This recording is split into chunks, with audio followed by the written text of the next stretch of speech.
Hello guys, in this video I'm just going to explain how to bring back the guides, okay, if it is missing on your Photoshop.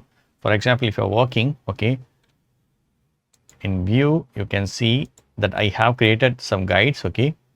Already I have created some guides but it disappeared, okay. To bring it back, right, what you need to do is you need to go to view, okay, and a view, right, if you have already created, you need to go to show and then click on guides, or you can use control column, okay, control semicolon, you need to use that, okay. So click on this guide. So already I have created this guide, now you can see that. So then go to view guides. Here you can see I'm going to lock it.